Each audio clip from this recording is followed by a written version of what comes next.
Siapa lagi yang mau cerita? Jadi bisa jangan sampai kakaknya dilewatkan. Pak Yudi kan selain sebagai anggota DPR, EBRD juga menjadi seorang ini kan yang ada di Viral masuk usaha penting. Gimana sih awalnya? Ya, terima kasih. Jadi ini produk kebanggaan Kota Kebumen ya, khususnya pesisir selatan, yaitu dari ayam putih sampai mirip, ambal dan sekitarnya adalah produk emping, kerajinan turun-temurun yang selama ini awalnya hanya masyarakat golongan tertentu, bahkan kadang-kadang ramai hanya di saat lebaran atau hajatan. Nah, saya mencoba mengefektifkan, memberdayakan masyarakat, di mana saat ini lebih kurang 480 keluarga terlibat dalam proses produksi emping. Dan ini sangat luar biasa, semua di luar perkiraan, semua ini keberkahan dari Allah, di mana akhirnya kami bisa mengangkat produk emping Kebumen. Bahkan pernah kita mencapai sehari penjualan sampai 5 ton, itu pernah kita terjadi. Kalau sekarang, kalau di rata-rata per hari bisa 4 kintal sampai 1 ton, tergantung hari-hari tertentu pada saat promo atau momen tertentu. Jadi hadirnya emping di era digital menjadikan masyarakat mempunyai penghasilan yang lebih baik dan juga masyarakat bisa lebih produktif. Mudah-mudahan bukan hanya emping, tapi produk-produk rumahan di Kebumen juga bisa kita viralkan untuk di pasar digital. Awalnya gimana Pak? Kenapa kemudian emping yang jadi bisnis? Awalnya sebetulnya bentuk keprihatinan ketika masyarakat sudah mulai banyak yang menebang pohon melinjo. Kenapa itu ditebang? Karena mereka menganggap bisnis ini tidak menguntungkan. Dari dulu pengrajin emping ya begitu-begitu saja. Nah, akhirnya saya berinisiatif, kenapa nggak mengenalkan emping di pasar digital. Dan alhamdulillah sekarang Gen Z sudah bisa menerima produk emping sebagai produk camilan. Seperti halnya mungkin produk keripik kentang, keripik singkong, dan lain sebagainya. Nah, emping ini kan termasuk kelompok makanan yang kemudian sekarang ada ya. Mungkin ke depan konsepnya mau seperti apa Pak? Kita ke depannya akan yang pertama memuliakan para pengrajin. Artinya pengrajin bisa punya penghasilan yang baik, target kami bisa menyentuh di atas UMR Kebumen. Yang kedua, menekan harga agar masyarakat bisa mendapatkan emping dengan harga yang kompetitif. Dan faktanya sekarang ini satu bungkus seperti ini, kemasan seperti ini, itu hanya di kisaran 60.000. Artinya produk ini kita jual sangat murah sekali sebetulnya. Karena ini produk pengrajin yang memang dikerjakan secara manual. Jadi sangat murah menurut saya. Makanya dengan konsep saya mengusung harga yang sangat kompetitif, imbasnya kita mampu menjual emping dalam jumlah tontonan. Kalau selama ini pengrajinnya diambil dari mana Pak? Masyarakat setempat.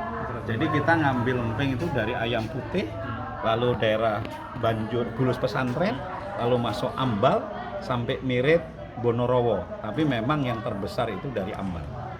Bahan bakunya?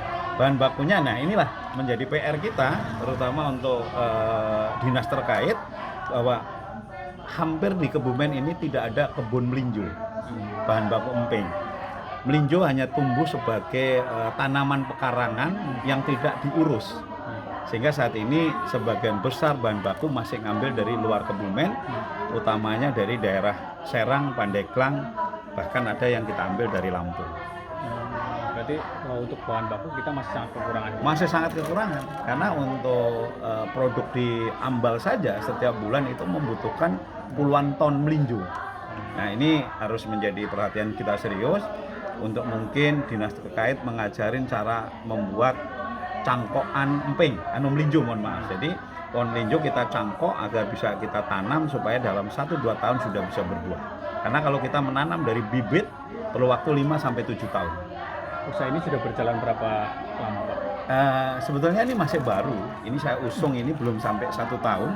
Kemarin baru mulai pertama kali live itu Lebaran Haji. Artinya masih sangat baru. Namun dengan kreativitas digital akhirnya emping ini menjadi produk yang membanggakan untuk masyarakat Kebumen, khususnya warga Ambal.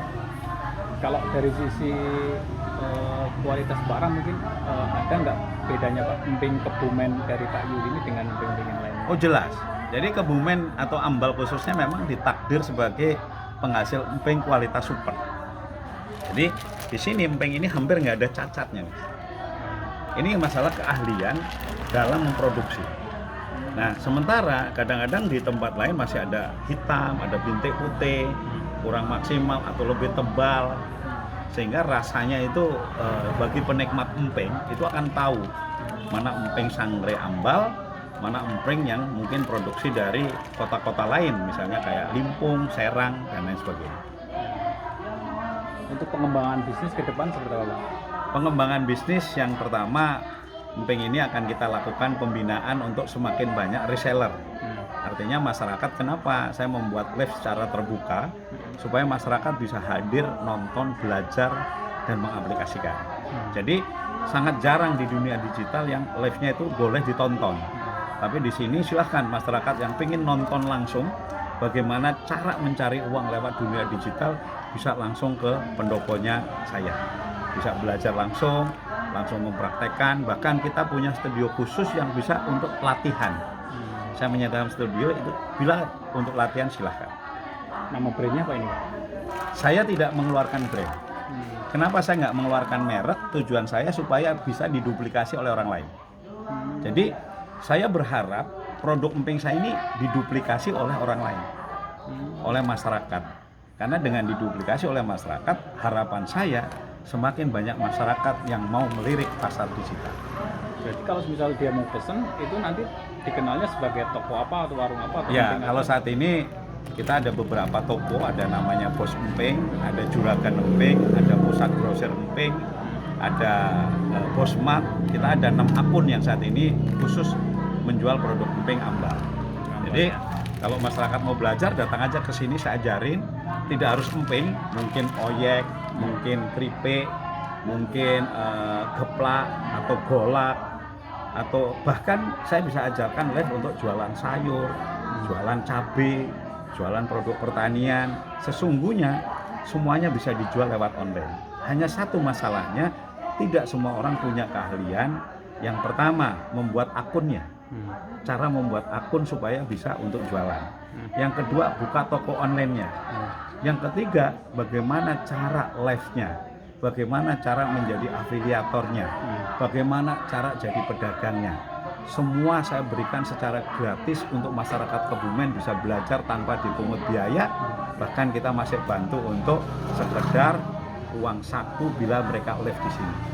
Pak Yuli ini kan sebenarnya dikenal sebagai bukan orang Gen Z ya Pak, tapi kenapa kemudian secara penjualan ini secara online yang itu notabene bisa dilakukan orang-orang generasi Gen Z Pak? Ya, kita harus bisa fleksibel mengikuti perkembangan.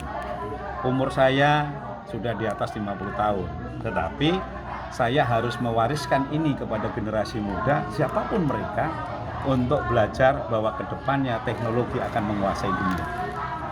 Siapa yang megang teknologi, siapa yang megang digital, dialah yang akan bisa menguasai ekonomi.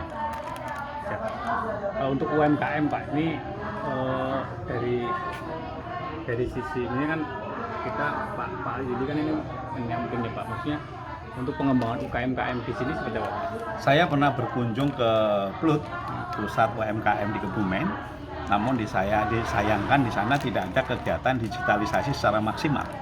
Sebetulnya kalau PLUT itu dijadikan pusat digitalisasi, maka saya optimis UMKM bukan hanya emping, tapi produk yang lain di Kebumen akan semakin dikenal dan punya pasar yang sangat luas.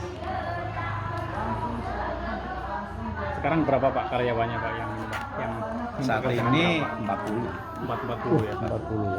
26 yang live, kemudian 14 orang yang PG.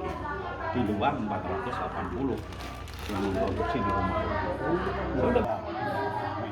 Supaya apa ya, keangkat ya.